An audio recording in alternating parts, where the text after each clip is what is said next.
Let's talk about Kevin Costner's passion project, Horizon. And can we see that box office one more time? Let's see where Horizon came in at.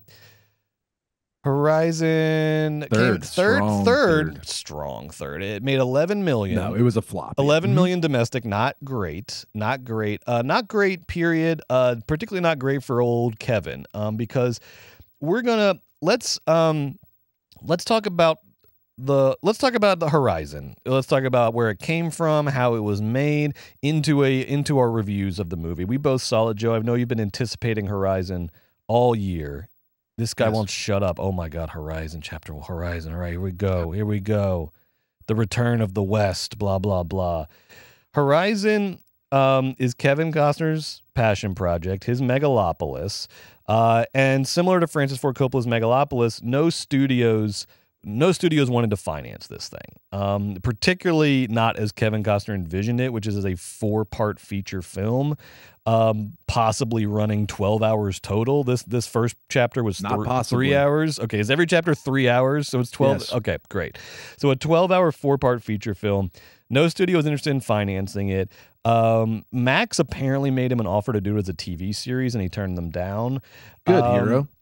And it's not just because, though, to be fair, it's not just because it's a massive passion project, 4-part Western, 12-hour thing. It's also because Costner's directorial career has been pretty up and down and unpredictable, because he starts off with Dances with Wolves, obviously just meteoric success, Best Picture winner. He won Best Director over Scorsese for Goodfellas, which, sure, it's the Oscars. But then he follows it up with The Postman, which was a massive bomb, kind of like he had Waterworld and The Postman pretty close together, but The Postman he actually directed was a big bomb financially, critically. And then he comes back in 2003 with Open Range, which was a success. It was a $20 million movie and made, I think, like 60, 80 in box office. So he comes back with Open Range. I'm sure if he wanted to do another Open Range, there'd be plenty of suitors, at the studios to pay for it. But he wanted to do his big megalopolis-sized Western, and the studio said, "No thanks, no thanks. I'm not in on that." So Kevin says, "Well, fuck you. I'm going to finance this thing myself." He takes out another mortgage on his Malibu home or wherever. He puts $38 million of his own money into this thing. Plus, he got 2 mystery investors. I love that. Some probably, I don't know. Peter Thiel. What? Yeah. Definitely it was Thiel and the estate of Jeffrey Epstein paid for Horizon. Yes. Plus the Trump super PAC. Yeah. He worked the angles and got some proceeds from selling off the rights to international distributors. And then after he sort of made up the majority of the money, Warner Brothers cut him a very nice distribution deal. They said they would not cover marketing costs, but they'll do distribution. In return, they're only taking 8% of gross. 8% of gross. So that means this is a big risk for Costner. It's all his money, but what a sweet deal. Potentially a big reward. Well, when you pay for it, you get more back. That's right. Unfortunately for him, it was a big risk for a reason, and he's going to be lucky to break even on this thing. There's a lot of sort of uncertainty around the budget because it's not going through a studio, but the estimates are that he's going to need this thing to make $65 million domestically to break even, and there's no way it gets close to that. Yeah, Brett, I heard that the budget. Weekend. I heard that the budget for the first chapter climbed to up around $100 million. Did it really? But what you said is true. It's going to need to do 65 domestic and well overseas. But again, it's close to 100 million is for the first part is what I heard. This is a quote in Business Insider from an unnamed industry source. Oh, good. Costner won't lose his house, but he's potentially going to lose a lot of money. I don't know. He might lose his house. This feels disastrous. This feels, and like he might be able to. You don't think so? I mean, how does he bridge the gap? And he's already made the second one. The second one's already made, so he's gonna have to do this again. He's gonna be working out of a deficit in a couple months on the second one. Look, he definitely it could have started better, but just talking pure financials right now. Yes, this movie does slap me as like a bit of a movie that's going to have an afterlife. This is going to like slowly find fans and slowly cobble it back. I think he will lose money. I don't know if we'll ever get to see chapter 4 of this, let alone 3, which apparently is in production right now. They shot like 2 they shot like 2 scenes and then they had to shut it down because they had no money. I wouldn't I just wouldn't sell all my Horizon stock yet. I don't think it's going to do boffo numbers. I don't think it'll ever like part two is not going to like blow the doors down box office wise, but I feel like this movie might have a little bit of an afterlife. It might cobble together I a think it'll bit do well on more in the streaming. long run than we think. Things like that. It'll do well on streaming, but who knows? Because all of that is so they're not transparent about the finances. I don't even know what that means financially for Costner if it does well on streaming or VOD. You know how like I don't even know what that means per se. But that's the predictions that's going to do better.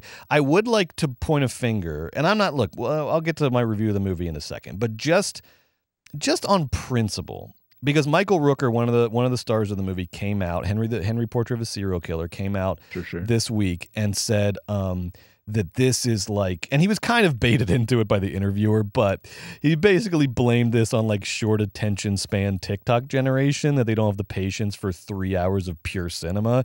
LOL at pure cinema. But the main thing that I would point my finger at is wrong target. Do not blame Gen Z. Blame the fucking Yellowstone boomers for not coming out for this movie. If you break down 11 million domestic in terms of head count, that means roughly 1 million people saw this movie in theaters this weekend in America. The season 5 premiere of Yellowstone got 12 million viewers. Blame these fucking boomers for not getting off their fucking asses and going down to their little megaplex. They have recliners at the movie theaters now. You don't have to sit in the uncomfortable seats or whatever. You can literally march your ass down to a movie theater, sit in a recliner, and watch Kevin Costner's frickin' Western that you apparently like so much because you're watching Yellowstone obsessively. Where were the Yellowstone fans? Why did they not come out for Horizon? And I know... Well, Yellowstone Hive is mad at Kevin right now. Okay. You know what I mean, Is Brett? that just a thing? Is that real, though? Because I know he announced before this came out that he's not returning to the series. Probably a poorly timed announcement. You might want to save that. I think that Taylor Sheridan and the Yellowstone family, TM, would have come out harder in support of Horizon on social or in interviews and in some capacity if it wasn't such a shot across Sheridan's bow the entire march to release of this feature. I don't see how the two things kind of... This is such the weirdest part about Hollywood. It comes down like the relationship between streaming and theaters, and like everybody gets into this dick swinging shit. And I'm sure Taylor Sheridan does it more than anybody else. How is this not a symbiotic relationship? How does Horizon and Yellowstone not benefit each other? I mean, to be fair, I know he literally had to leave the series because he was deep into Horizon production. I think that, but Yellowstone no longer depends on Kevin Costner. The series will be fine. There's multiple spinoffs. It's fine. Right. So like the vibe though, the audience, like how are these two things not seen as symbiotic? It's because everyone gets into these dumb fucking competitive little battles. I'm sure Taylor Sheridan's head is as big as the fucking state that he lives in. Like this, like it's just silly egotism that these things were not perceived as like sort of as beneficial to each other. Whatever sort of the Yellowstone audience is mad about like whatever. The Yellowstone audience should have showed up for this movie. I'm mad that like the one beneficial thing they could have done in their miserable like retirement years is shown up at a movie theater and paid for a ticket to like help cinemas and help the movies. I'm just mad that they did not do that. They're sitting on their ass. They're going to wait for it to come to streaming. At that point, Costner's getting a penny on the dollar. He's going to lose his house in Malibu. He's going to have to give up his Dodgers season tickets. So congratulations, boomers. You ruined Kevin Costner's life. This guy that's giving you entertainment, so much entertainment. This guy couldn't you have done it for Field of Dreams? Where are all the dads? Where were all the dads? I know. Where were all the fucking dads this weekend? You are preaching right now. Where were they?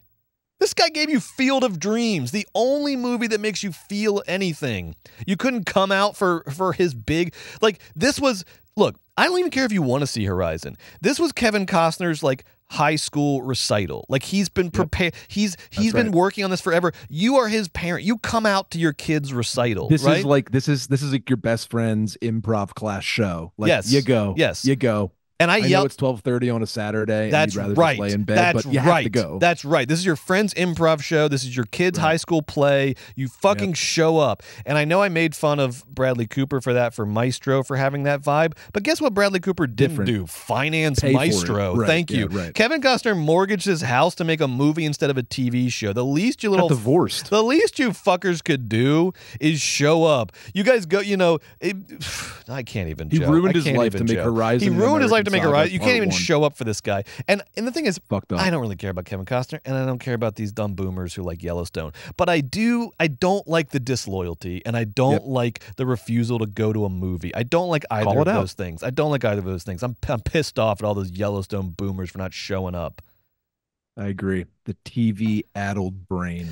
It is bizarre, though. It is bizarre. If I can get into my review of Horizon, because you gave me the you take me there. You did the Biden. You gave me first. You won the coin toss, but gave me first. Wait, no. Biden went first. What is it? This is like the 49ers in the Super Bowl. No, that's also wrong. Or is that right? This is I see what you're doing. Yes, the 49ers went first. I'm letting you go first because I want you to step in it. That's it. I'm trying to find the analogy, and I probably found it in there, but then I talked myself out of it. You're letting me step in my own shit. I'm gonna talk about why I think. Here's what I think. Yes, based on our very limited texts, although one was pretty clear. Oh, I meant to post those texts on Instagram. I'm going to post them right now. Look, here's what Brett's text said.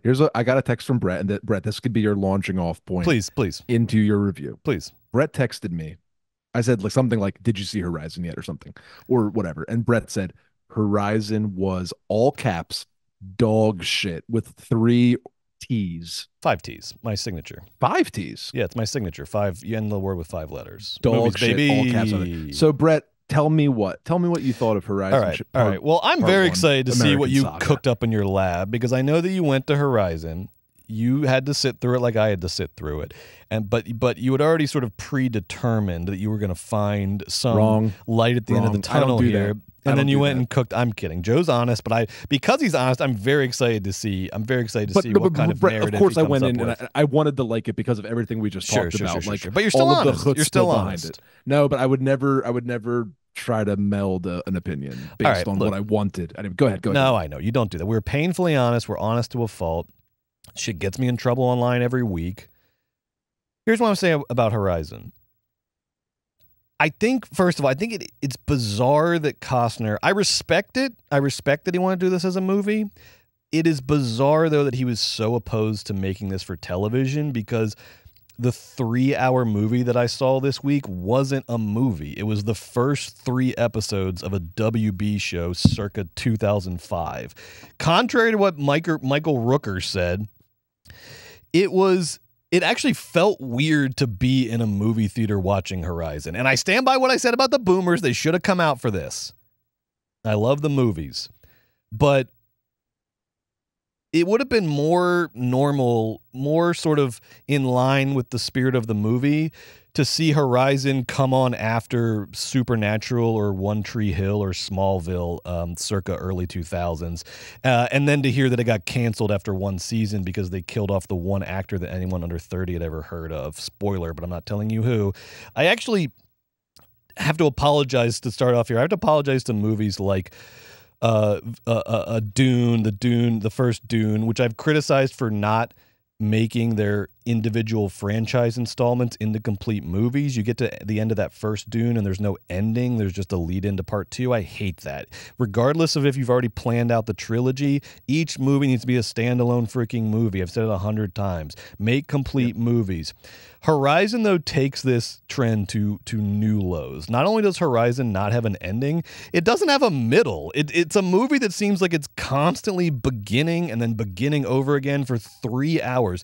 The stakes are not low, they're minuscule. The characters are aimless and adrift and imprisoned in the lamest Western tropes I've ever seen. There's so much like, howdy, ma'am. Howdy, ma'am. Oh, little Lizzie's growing up mighty nice. She's gonna make a fine lady one of these days. There's so much like howdy, ma'am shit. I thought like doesn't Kevin doesn't Kevin know the genre? Like this, like it's like the last 50 years of Westerns didn't happen. It's like the last 100 years of Westerns didn't happen. And I thought that at least when I heard that Kevin Costner was making a self-financed passion project, I thought at least that his famous friends would show up for his big magnum opus, but either he doesn't have any famous friends left or they all asked if they could read the script first. I don't know which one, but this cast is kind of rough. And that's no offense, particularly no offense or no disrespect to the Queen Jenna Malone, who was my favorite part of this movie. It's great to see Jenna Malone back in stuff. I love her. But otherwise, the cast just felt like pieced together, threadbare. And the score, oh my God, the score. Did Kevin just Google Western Overture and buy the first royalty-free track he could find? I know money's tight on this thing, but Jesus. It's just like the corniest, lamest Western I think I've ever seen. The compositions, his big like Western compositions are so flat and uninspired. There's like 180-degree rule breaks, you know, like where the camera sort of goes like in the wrong place. Like I'm just like, what was okay? The 3-hour run, the biggest thing though is like the 3-hour runtime out of a potential 12 hours is like madness. It is fucking madness. And I want to give you a few scenes in particular as examples of why a 3-hour runtime for this movie is madness. There are scenes like all right, here's one scene. Sienna Miller. I love Sienna Miller. This is not her movie, and her character is nothing, one-dimensional nothing. There's a scene where Sienna Miller and her daughter Lizzie are, and also I'm not going to make fun of kid actors. That's not nice or appropriate. I will just say this kid was like not ready to be in a feature film. You're allowed to make fun of kid actors. I don't want. I don't like it. But I'm not. It's just the kid was just not. Like, it was just not ready for this kind of a movie. It was just not ready to be in this movie. And doesn't have a lot of credits either. So it was just probably not the right casting. But there's a scene where they are in, Sienna hears like a daughter like scream. And this is after they've been through some shit. They've been through some shit. But now they're in, and this is like, we're past hour 1. They're in their like tent. Out in the Wild West. They're trying to form a new town and a civilization, whatever. They're in their tent, and she like screams, and then Sienna Miller like runs in. She's like, "What?" And then she's like, "Oh," she's like so scared, and she like points at the ground. Oh my God! And the camera like pans down. I'm expecting to see some big snake or something, and there's like the 2 tiniest ass scorpions you've ever seen in your life. And then Sienna Miller is like, okay, back, get behind me. And then Sienna Miller like takes her shoe, and then like they're like filming this as though it's like suspenseful. And I'm like, it's the wet. These are like, you see these every day. This is like seeing like a cockroach in your apartment. And then Sienna Miller like leans down and like very dramatically like go with her shoe. And then that was like the scene. I was like, why was that scene in here? That wasn't like a particularly like dangerous situation. Like there was just it's just 2 scorpions. This is the Wild West. You've been living here for years. I don't know like what, but they film it as though it's like dramatic and suspenseful. There was just a lot of that. There's a point 2 hours into this movie, 2 hours into the movie. I'd already be in my car riding home if this was any other movie. 2 hours into this movie where the stakes are so low. There's a scene where Michael Rooker like enlists 2 soldiers to steal a bed out of his house to give to Lizzie, Sienna Miller's daughter, because she doesn't have a bed. Now, Brett, this isn't the finest scene in the film. Okay? Joe, you're gonna go into a 3-hour movie. You're gonna pull out not the finest scene. Joe, come now. It's not just that it wasn't a good scene. It's like it is again. This Brett. Is like the C plot of a WB show. Like now, Brett, this 2 hours into your movie. This is called a little humor for the audience. Now. Yeah, don't you see? Joe, no, this scene was actually this 20 minutes like this like you know what this it was a sitcom scene 2 hours into the movie. When they hit hour 2, they give you 10-15 minutes of like comedy, and it's just I wish they hadn't, but they do. Yeah. So Joe, you're saying I'm playing a little dirty right now though. I'm playing like I'm really No. I mean, what am I gonna do? This is 2 hours into the movie. No. Things have to be happening. It's notable, I suppose. It's part of a larger trend though. There's just no like engine or escalation. It literally feels like the first couple episodes or the first scene of the pilot episode. It feels like the beginning of a season of television before things have really coalesced into like the plot. Even for a season of television, I'd be like, oh boy, we're running out of time here. You got to start picking things up. It is just like very slow and boring and uneventful, and there's so much like howdy ma'am shit that is unnecessary. Jesus. It is like, feel bad for you. There are I gotta talk about the brothers, the two like Which, the two like the villains, yeah. the two brothers.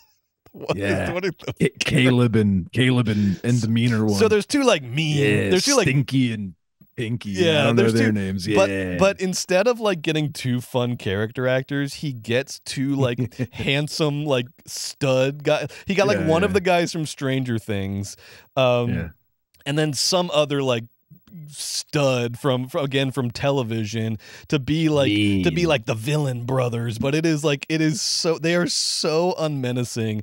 It is such like two Hollywood actors cosplaying as tough guys. It is like so, it's so hard to buy. It's so silly. It's just a silly like sorry, what was that? My turn. Hold on, I got two more things to say because I gotta talk about the sex. And I gotta talk about the sex stuff. Oh, the sex scene is so good. Okay, it is so fucking the worst good. thing I've ever, because it is the most vulnerable anybody's ever been in the history of cinema. I don't think Kevin Costner was wrote awake. That for himself. I don't think he was awake. That. Okay, that was insane. Before I talk about the sex scene, though, there's another scene that is like, he has endless little goodies in it, endless treats, treats. Go ahead. There's another scene. I feel you like. I don't know how I'm going to lose this argument, but I can hear you salivating over there, and I don't know why. I don't know what you're going to say to defend this movie, but I'm very excited to find out. There's one scene that is so like pervy. It is so pervy at the level of like, and not like the good kind where it like makes the movie better. It's so pervy at the level of just like the filmmaker's eye, where where this like gorgeous actor named Ella Hunt, who's playing this like proper British lady who's joining the caravan across country, and she's like, but doesn't want to help out, and and it's just there for the scenery, and oh look, indigenous people, oh aren't they charming, and like she's that character, and I assume at some point she's gonna have a crisis that will cause her character to change, but not in part one, not in the 3 hours of part one. I guess you have to tune into part two for her first character like turn. They got yelled at by Luke Wilson. Oh, they really got a slightly stern talking to from Luke Wilson. Also, Brett, just didn't even remotely change. I thought you were talking about the other sex scene. I am going to talk about that, but first, okay, good. First, good. I want to talk about. First, I want to talk about this pervy ass scene where pervy ass Kevin Costner makes this actor the only nudity in the entire movie. By the way, it's not like this is happening all over the place. There's a scene where this character is like bathing, like is gonna like wash herself, and she uses like the drinking water, which she gets yelled at about. But like he literally has her again in a movie with no other nudity in the entire movie. So unnecessarily, he has her like sexily like take off her like nightgown and then like bathe herself, and she's like bathing herself with this water. It's like, it is, I was like, is Kevin Costner like gooning? Like what the fuck is this old ass man doing? This is so pervy and so unnecessary.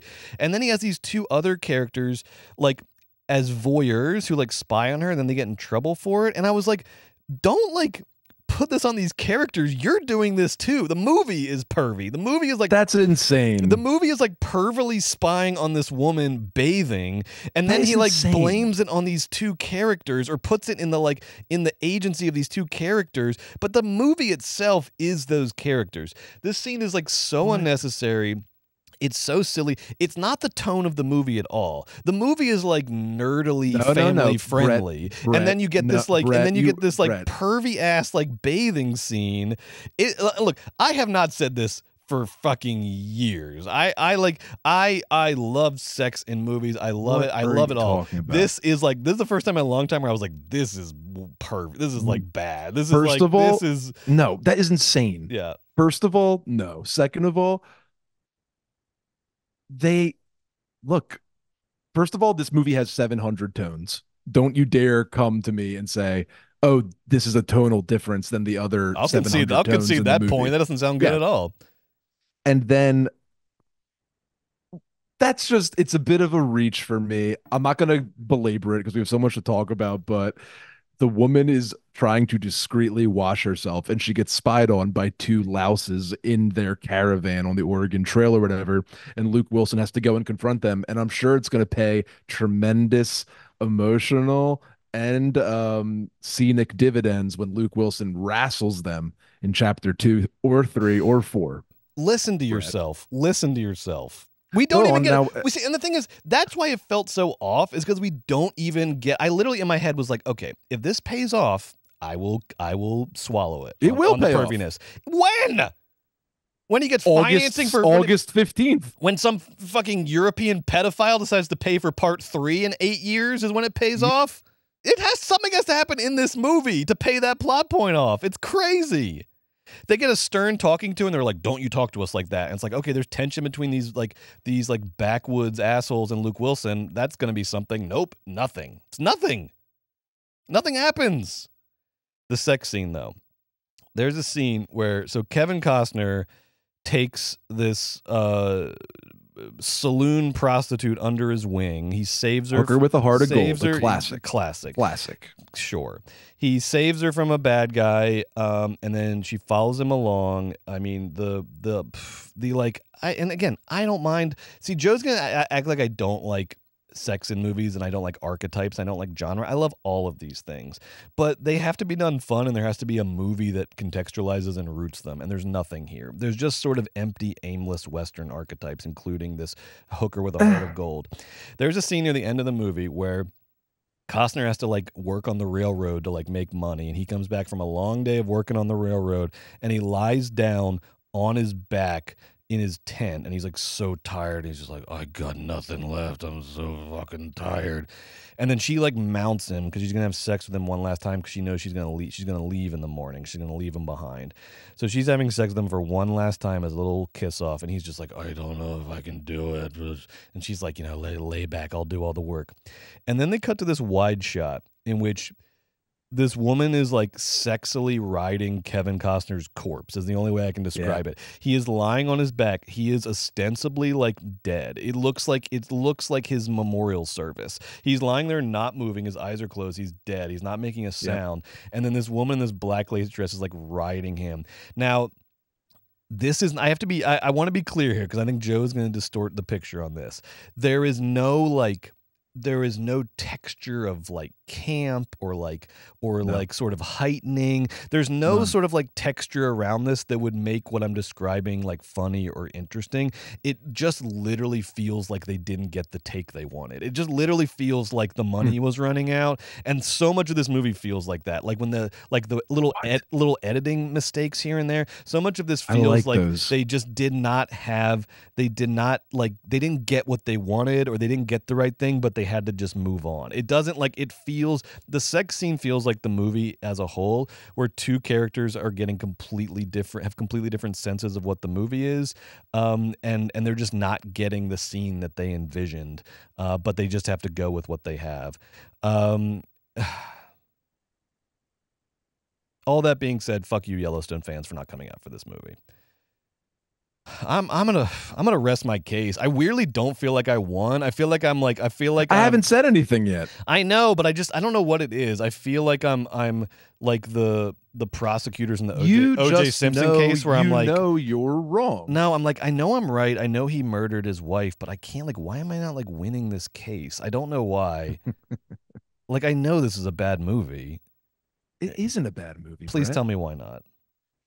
Horizon and American Saga Chapter 1 oh my God. by Kevin Costner. Here comes the dissertation. Isn't a bad movie. Actually, it's a great movie. It's a blast.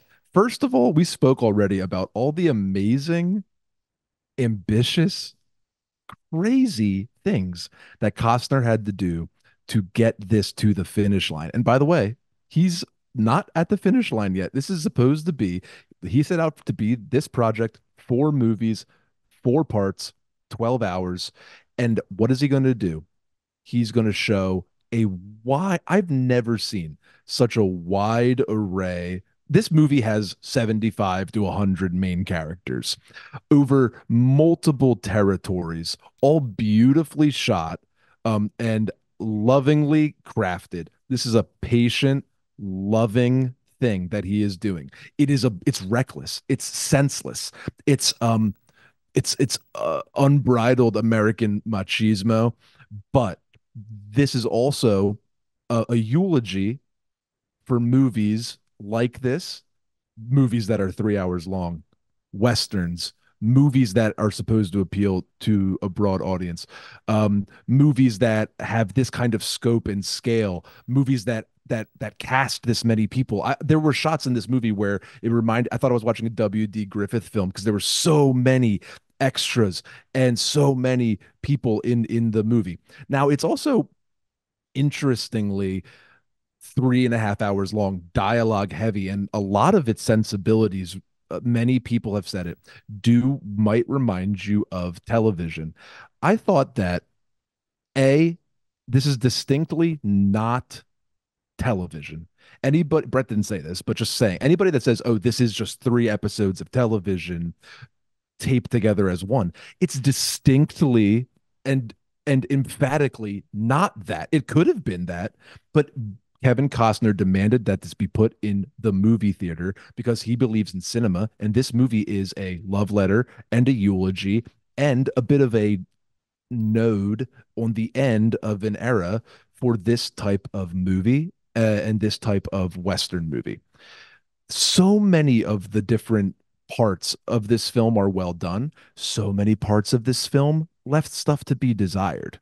Don't get me wrong. Some scenes were incredibly shot and detailed and long and brilliant. And some were like all of a sudden you were just having like a two-hander between two characters. And there was something I felt as a viewer really lovely about this. Brett's right. It did have little editing twists and turns and fuck ups. Not every single shot was perfect. Some shots are just pure Ford. Sometimes he's doing Stagecoach. Sometimes he's doing My Darling Clementine. Sometimes he's doing, Liberty Valance or whatever. He's just riffing endlessly on every single Western that he loves, and he puts them together very lovingly. It is crazy to watch 3+ hours of preamble, loving sort of preamble. I do think the movie works as a cohesive whole, but I do think you have to treat it not only as sort of this broad exercise in cinematic recollection, but also as sort of this bizarre surrealist like Brett said, art project, like child's art project for $100 million. It's so amazing to kind of watch. And then at the end, this movie ends with a 5 minute Oh, I montage. All forgot of a to sudden, mention that. this movie's kind of surreal. It's this movie is Lynchian in certain ways. As much What as it's the John, fuck are you yes, talking as about? much as it's John Ford, it's also David This Lynch is in what I was certain worried ways. about. This movie has a lot to offer. It is very interesting. And I actually like it for its point of view on westerns, in the sense that this movie suggests sort of like a Walter Benjamin-esque theory of history, Brett, Jesus Christ. that it does, Brett, that Manifest Destiny was just a collection of decisions over time that were unstoppable, is sort of what this movie suggests. And I think I said that a little lightly. It's a little bit more. It understands the blood and the horror of Manifest Destiny, and it isn't a celebration of it. This movie says, like, there was almost nothing that you, the individual, could do because history is like a tidal wave, and you're just a sand in the ocean sort of deal, which doesn't is not to let the settlers off the hook. This movie makes sure to be highly critical of the settlers, as it's critical of different indigenous people, and there were many different indigenous groups, and different people had different wants and desires, and how all these things got intertwined. I thought it was kind of thrilling. I think it's kind of a fun project. I love seeing like every single strand kind of come together. It's kind of an amazing like historical accomplishment, even though it's very, very, I understand this isn't a history film. This is kind of like a history of the Western almost, or like a history of a fake memory. But my God, is it fun? I think it's lovingly made. I think I was really like enthralled at certain points and certainly bored and eye rolling at other points. It's exciting to meet 17 characters 2.5 hours into a movie. I've never felt that before. I think the movie's just wholly unique. And it's a miracle that this isn't something I learned about in some cool class that, oh, this is Alexander Berliner Platz and this was on TV 50 years ago. It's like, no, Kevin Costner put this out in this market now. So bizarre, kind of beautiful, truly insane. I really liked it, Brett. I won't sit here and tell you this movie's perfect or this movie's the best or this movie's for everyone. But if you love cinema or if you love Westerns or if you want to do an ironic watch, that could be fun too. But I sincerely think there was a lot of beauty in here. I think there was a lot of really good action in here. I thought there was a lot of like good scenes, a lot of bad scenes, and it was just thrilling to watch the whole thing unfold. What a crazy project. That's where I'm coming from, Brett. I really thought this movie was, for lack of a better word, and I mean this in a fun way, alpha. This movie was alpha movie. You know what I mean? Like, wait, this movie did what? I know what you know I what know. I mean, Brett? I know what you uniquely. I know what Joe Cilio means in this moment about this Yes, movie. thank you. I don't know what I'm taking from this. This is going to be an impossible movie for us to talk about. I don't know how we're going to talk about part 2 in a couple months because everything you just said, I understand so idiosyncratically as your authentic point of view on this movie. And if anything, my one takeaway from Horizon, my one pro is that I'm glad that you get to see. I'm glad it got made so that you could see it. Thank you. I really liked it, Brett. I had a great time, and I really can't wait for part 2. Honestly, I cannot go with you on any of those arguments, but I am glad. But I understand them as being authentically true for you, and I'm happy for you that Horizon exists because it is kind of your perfect movie. It's crazy. I am going to see this in movie theaters again. I think it's awesome. That's fucking crazy. No, you will be the one awesome. person.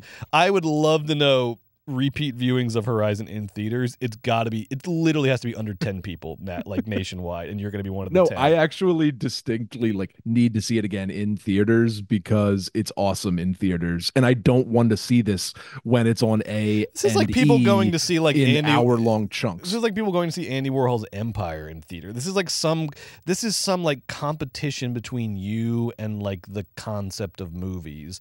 And Kevin Costner's Horizon is like the medium through which you're you are doing performance art by like enjoying the movie. You are doing you liking performance. I know Horizon. It slaps of that. I don't mean it Brett. I don't mean it's inauthentic. It is just it's not inauthentic. But it is sort of you're sort of like performing your enjoyment of the movie in this way. No. I really like. I'm so sorry, but I was kind of swept away. Wow. I was taken to a different place and I enjoyed being in that world, as violent and scary as it was. I liked the costumes. I liked Kevin Costner's dumb blue hat. I liked the makeup. I liked the set pieces. I liked when I could tell it was a green screen. I liked when it wasn't a green screen. I just I had a lot of fun at the movies watching this. I'm and so I think happy it was for very you. fun. I'm so happy for you. I mean, I'm sorry. I'm not trying to be annoying. I'm not trying to be. You're not like, being annoying at all. You're actually being alternative. very charming. You're the only. Your enjoyment of the Horizon is the only thing I like about Horizon right now. Okay, cool. Yes. I want you to know. You're not being annoying at all. It was and really fun. I believe you. I believe you. I believe you. Yeah. But this is a very personal, much great. like Martin Scorsese Epic. called it. His personal journey through American movies. What was that book he came out with? This is Joe's personal journey with Horizon, and I can't wait to track it. I bet there's other Horizon heads out there. Horizon Hive, rise up. Yeah, I'm sure there are. I bet there are. I bet this movie is going to find a nice little audience, and I bet you're going to hear. It is. It's going to find in this little audience of speaking sort of positively like. But here's what I don't want. Here's what I don't want, because I really like dad movies. You know, I like dad movies. Yes. Do not claim this as a dad movie. This is something different. No, because this I don't is want weird. This movie's weird. This is not a dad movie. This is different than that. So I don't want people your to start dad might to like conflate. it. He might, but I don't want people to conflate it as like all the dad movie heads out there. No. Dad movies are typically like tighter and more rewatchable than this. You know, Brett, you know what? This is gonna like negate my point, but just like for fun on the podcast, I don't mean this 100%, but yeah, try it out. Give us a basement take. Yeah. I recently started intermittent fasting, and there's something very enjoyable about the discipline. Horizon had an element of enjoying the discipline of being at the movies. And then that wasn't because it was boring. It was because you constantly had to be reintroduced to the film as it like worked on you over 3+ hours. But I didn't find it to be arduous. I found it to be enjoyable. And I swear to God, in 2+ hours in, when it cuts to like the Oregon Trail and fucking Luke Wilson and 1,000, wagons, I was like, what the fuck is this guy doing? And then after that, Brett, 2.5 hours in, there's another fucking group of people that we meet. Here's unbelievable. I will to back up that point a little bit. I think you and I are coming at it from different angles, but I had a similar experience where when I was watching in theaters, about an hour into the movie, this guy comes into the theater. His arms are full. He's got popcorn. He's got nachos. He's got a drink. It's an hour into the movie. He starts coming up the stairs. I am where I like to be, which is the top corner at the end of the staircase. So I can be you can vape. So I can vape. And so I can be first one in, first one out. And if the movie theater is not crowded and there's no one in my row, so I can still make notes on my phone. But I do it very quietly, and I do it facing the corner, and it doesn't affect anybody else. This guy comes up. He's got arm full of snacks. As he's getting up to where I am, I can see him start to like slow.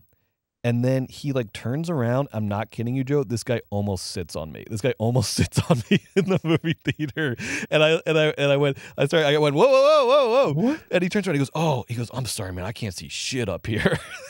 I go, okay. Right. No, I swear to God, this happened. Your theater couldn't have had more than like 12 people in it, right? No, I know there's nobody. So he like Right. he had probably an 85% chance of randomly sitting in an empty seat.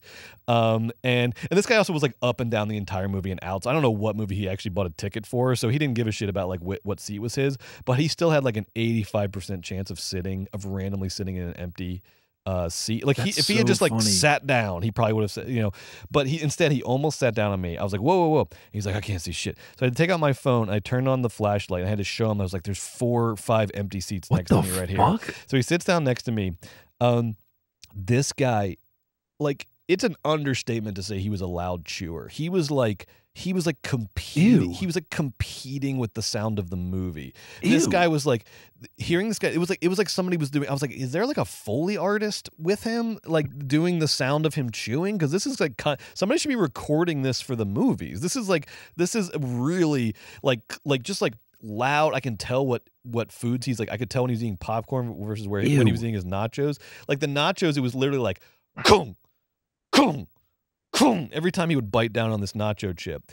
So this is next to me from hour 1 to like he eventually like left for the last time at hour like the 2.5 mark. So this is happening next to me. Then Horizon is happening on the screen, just sort of lumbering its way to Bethlehem to die or whatever that Yeats poem is.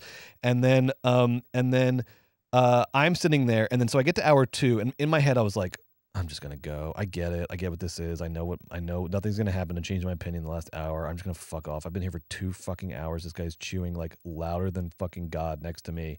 Like I can't even hear myself think. And then that like dumb little Michael Rooker scene happened at the 2-hour mark. That was like a C plot in a sitcom, and I was like, all right, Costner. I was like, you know what? You little fucker, I'm gonna stay for this whole fucking movie. I'm gonna be out for part 2. There are so many little treats in there. It's not a treat. It was like, but I did, from a very different standpoint, I agree. I like committed to the endurance test of it at hour 2, almost out of spite for Costner, and out of like collective spite for all the Yellowstone boomers who didn't join me in theaters. I was like, they should have been here next to me. They should be here, not me. But I'm here, so I'm gonna stay for the whole movie. I'm gonna stay for the whole movie. And I watched appreciate that. and I'm glad I did, because my favorite part of the movie, it's bad. Yes. The movie doesn't get credit for this. We have to talk about this ending. You mentioned it. But the movie ends with this like preview of part 2 that it doesn't like present it as a preview It doesn't. of part 2. You don't know that that's Yes. the case. No, but it starts doing this like montage, this like rapid fire montage of all these like increasingly dramatic things. And I'm like, well, none of this has happened yet, and these people look sort of like at a different stage in their lives. And I was like, oh, is this like a preview of part 2?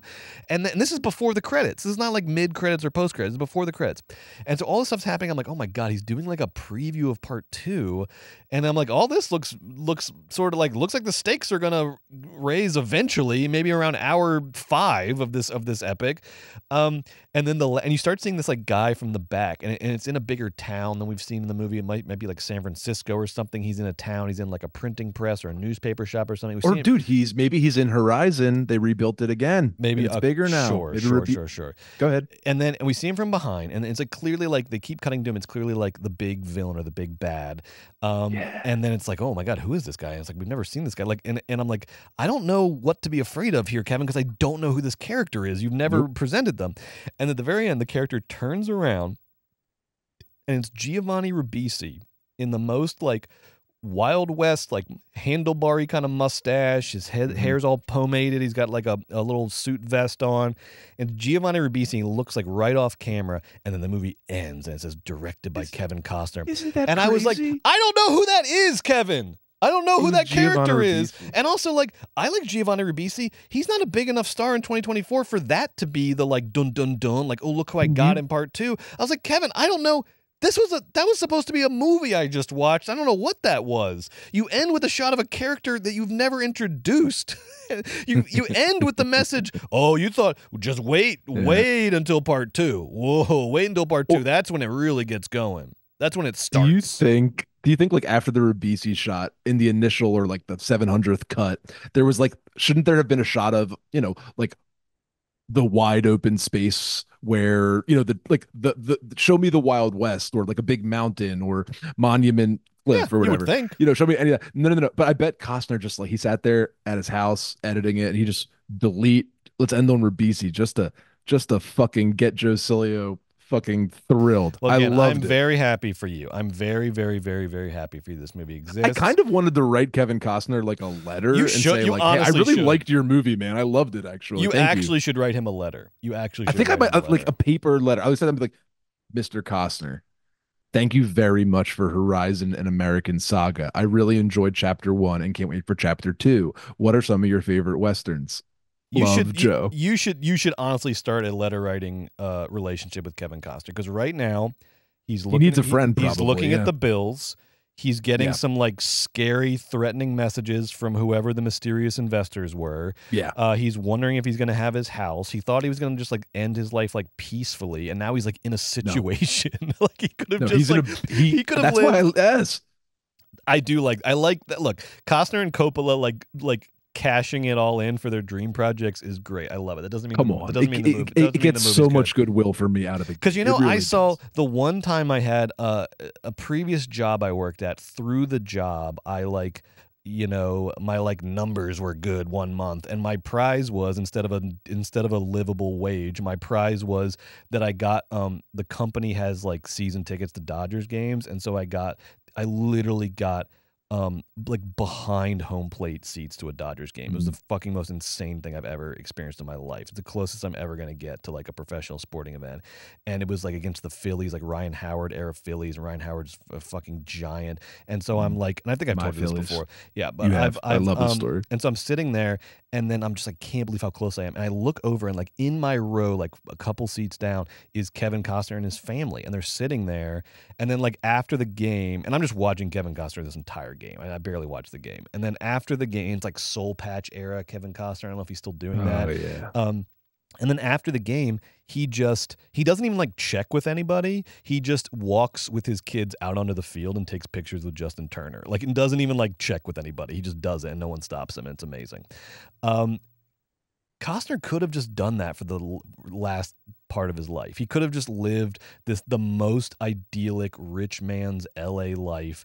He could have fucking lived in Malibu and voted Republican and watched his kids grow up and go to Dodgers games and just enjoy his little life.